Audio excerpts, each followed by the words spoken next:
Hola a todos.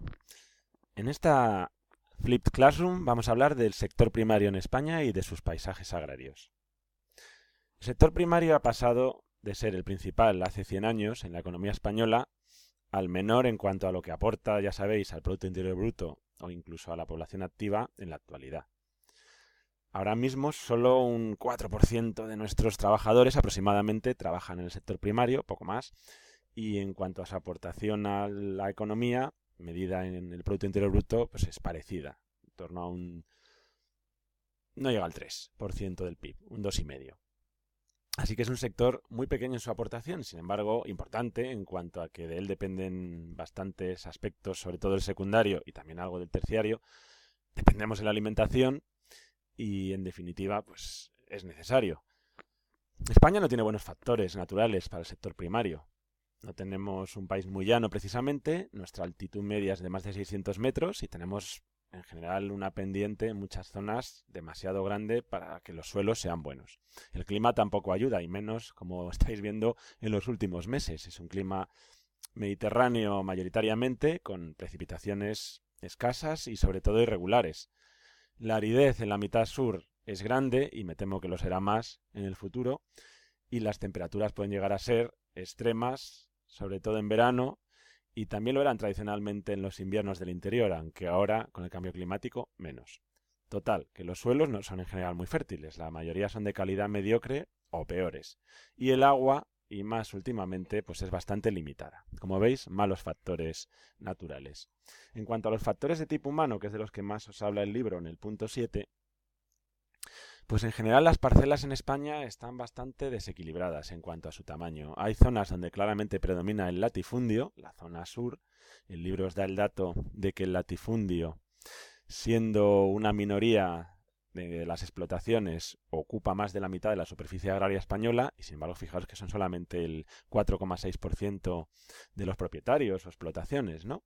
Y sobre todo ya digo que es en Andalucía, en Castilla-La Mancha, algo de de Extremadura, perdón, e incluso Aragón, donde predominan, ¿no? En cambio, el norte y tradicionalmente el levante son zonas de minifundios. Los minifundios son la mayoría de las explotaciones. Fijaos que en España más de la mitad no llegan a 5 hectáreas y sin embargo en superficie ocupan poco, un 4 y pico, no llega al 5. Conclusión, una estructura en cuanto a al tamaño de las explotaciones muy desequilibrada, ya que no es bueno ni tener latifundios ni tener minifundios. Se ha intentado arreglar con concentraciones de parcelas, con algunas leyes que buscaron que se concentraran minifundios o incluso intentos de expropiar los latifundios, reformas agrarias, pero todavía seguimos teniendo un sistema muy desequilibrado. En cuanto a la técnica, en España la agricultura es moderna, tenemos mecanización, tenemos selección de semillas, en la ganadería pasa igual, ¿no? Mucha ganadería está mecanizada y con selección de razas. El regadío se ha procurado extender mucho en los valles de los ríos y sobre todo en la costa mediterránea y sur. Esto hace que consuma mucho agua la agricultura española en el riego, en esas zonas, y que pueda llegar a ser en un futuro, me temo que cercano, en ese sentido inviable.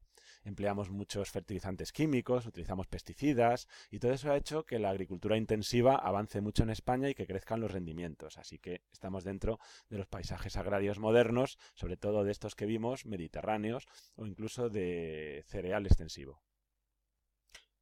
Lo ideal son las explotaciones de tamaño medio. En España la media de tamaño de explotación ha subido a unas 30 hectáreas, pero como habéis visto antes es engañoso porque resulta de hacer la media entre una mayoría de explotaciones pequeñas, minifundios, y una minoría que son latifundios, pero que abarcan muchísimo territorio. Lo mejor es tener explotaciones intermedias. Estas han aumentado con los intentos de reforma que os dije antes y se ha procurado crear así una agricultura intensiva, pero que suele ser más bien familiar. Una agricultura de calidad que últimamente tiende a lo ecológico. Hablando de otro aspecto importante en nuestra estructura agraria, que es el poblamiento, también hay mucha variedad en España. Llamamos poblamiento rural a todo aquel que no pasa de 2.000 habitantes y que se dedica mayoritariamente a actividades del sector primario. El poblamiento en España oscila entre los dos extremos. Tenemos zonas claramente de poblamiento concentrado, el interior, el sur, el Valle del Ebro, o algunos pueblos pequeños en el norte, pero sobre todo el norte y el levante son tradicionalmente poblamiento disperso. A pesar de todo, ha habido cambios y últimamente, incluso en zonas que eran de poblamiento disperso, se tiende a concentrar la población en pueblos. Por ejemplo, zonas de montaña que eran de poblamiento disperso, pues tienden a cambiar y se tiende a ir la población al valle, a pie de montaña y a pueblos que están allí. En Canarias pasa un poco igual, en las zonas rurales. Por supuesto, no en las zonas turísticas. Pero el principal cambio que ha habido en el poblamiento, en el sector primario en España, es el éxodo, la marcha de gente, ¿no? Sobre todo desde los años 50 ha emigrado una enorme cantidad de población campesina, y eso ha hecho que en el interior, fundamentalmente, en todas las dos Castillas, interior de Extremadura, interior de Andalucía, pues haya muchos pueblos prácticamente que quedan, sobre todo en invierno, despoblados. Hay ya algunos, bastantes, que están totalmente deshabitados, serían los llamados pueblos fantasma, y otros en los que quedan muy poquitos jubilados, que de aquí a unos años pues también acabarán prácticamente siendo pueblos fantasma. ¿Qué se ha intentado hacer para que esto no vaya a más? Pues el turismo rural. Casas rurales, establecimientos de ese tipo, negocios relacionados con el turismo rural, que intentan que esos pueblos no mueran. Y también las segundas residencias. Personas, hijos de gente que vivía en los pueblos, que mantiene la casa de la familia, pero para fines de semana, vacaciones, etc. Es diferente el caso de la costa mediterránea. Allí el turismo ha hecho que no pase tanto esto, y pueblos que eran tradicionalmente agricultores, de campesinos, pues se han urbanizado mucho y se han convertido en auténticas ciudades. Un ejemplo, Benidorm, que de hace 50 años para acá pasó de ser un pueblecito pescador a una mega urbe turística. Las ciudades en ese sentido del Mediterráneo tienden a absorber a los pueblos que quedan cerca. Aquí podéis ver ejemplos de poblamiento concentrado. En general, el poblamiento concentrado es apiñado en zonas del interior, Castilla y León, como veis, Castilla-La Mancha, y también algún pueblo lineal en torno a una carretera, en este caso en León.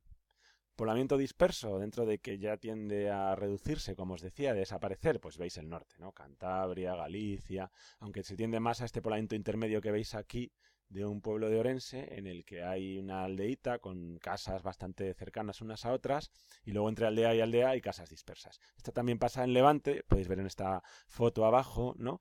Una población en primer plano y luego las huertas levantinas con frutas y hortalizas, que son de los cultivos más típicos de allí, y con muchas casas que están entre ellas. También pasa en Canarias, en zonas de valle, en el interior de las islas. En cuanto a nuestros cultivos típicos, la trilogía mediterránea ya desde época de griegos y romanos ha dominado. Sabéis que esa trilogía no es más que los cereales, la vid y el olivar, que son la base de nuestra alimentación y casi de nuestra cultura. Aquí tenéis la típica imagen de cereales de Castilla y León, que es la zona más triguera y de cebada que hay ahora mismo en España. En el norte, en cambio, predomina más la ganadería y la explotación forestal, y eso se debe en parte al clima, por supuesto, y al relieve, que no es muy bueno para la agricultura. Aquí tenéis una imagen típica de un pueblo de la cornisa cantábrica, a cuyo alrededor se pueden ver prados destinados a alimento del ganado. Esta sería la típica imagen de La Mancha, por ejemplo, de vides, de viñedos, que ya os decía que era, dentro de la agricultura mediterránea de secano, otro de los cultivos típicos, ¿no? Y esta sería, en cambio, una imagen de nuevo del norte, donde, como veis, predominan más los bosques y los prados. Otra imagen del norte del mismo estilo. En la costa mediterránea, y en general en el Valle de los Ríos también, predomina el regadío. Y el mayor regadío, en cuanto a necesidades de agua, lo da el arroz. El arroz necesita ser inundado, y por eso aquí veis una imagen del delta del Ebro, donde vemos cómo se aprovecha el agua del delta para crear campos de arroz, arrozales.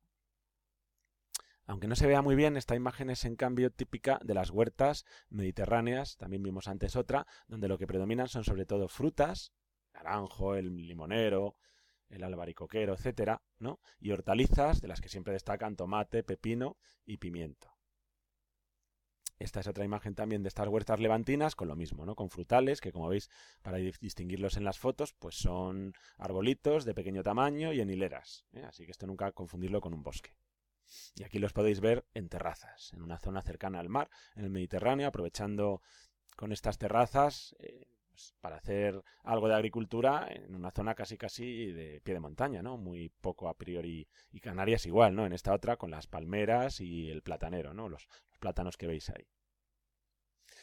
De la trilogía mediterránea nos quedaba ver alguna imagen de olivar. El olivar sabéis que es típico del interior de Andalucía, del interior de Castilla-La Mancha también, sobre todo Jaén y Córdoba, ¿no?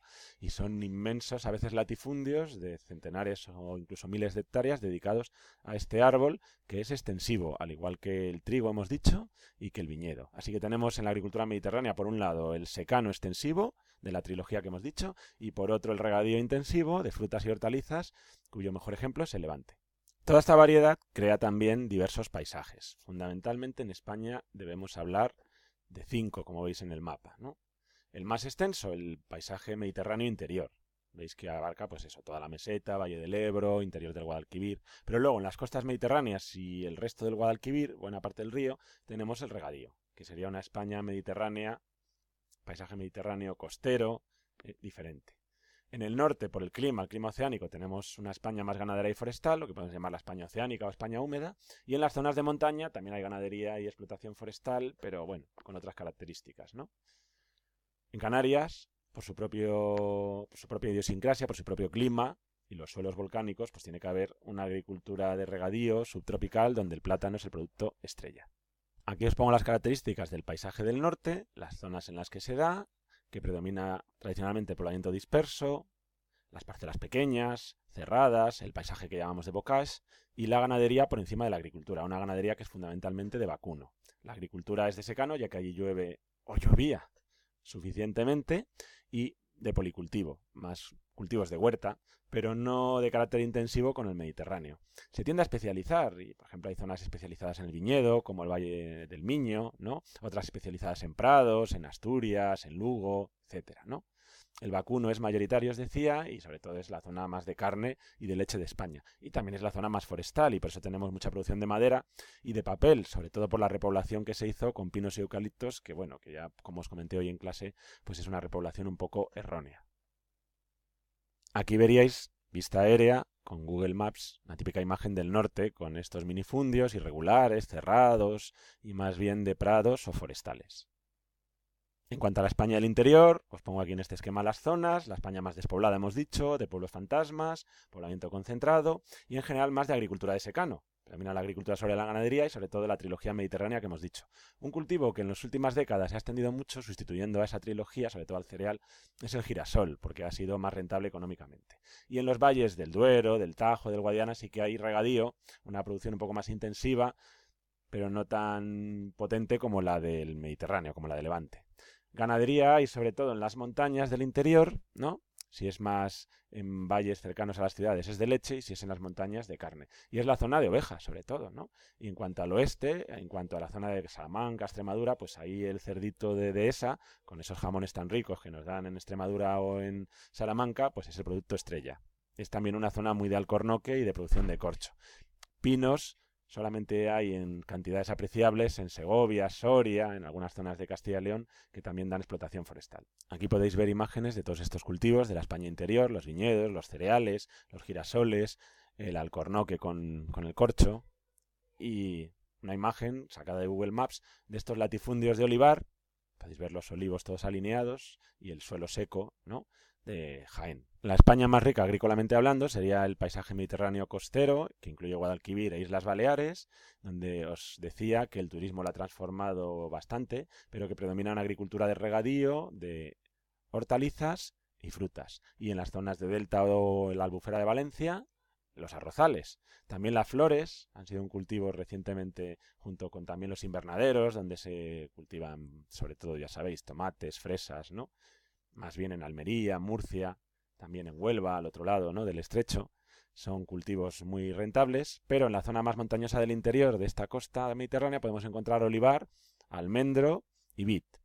Hay ganadería porcina en Cataluña, en otras zonas ovejas y cabras, ¿no?, y algo de ganadería de vacas en el Valle del Guadalquivir.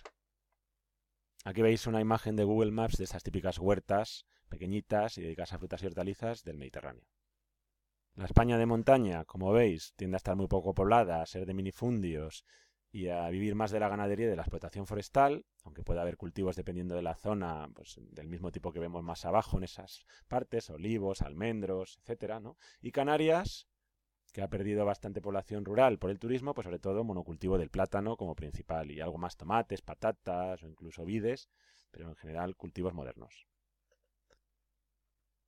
La ganadería en España nos pone en el segundo lugar en la Unión Europea, y ya hemos ido comentando en cada región qué tipo de ganado se da. Y en cuanto a la pesca, para acabar, pues veis aquí la media docena de regiones que tenemos, y destacan sobre todo la noroeste y la cantábrica, que acumulan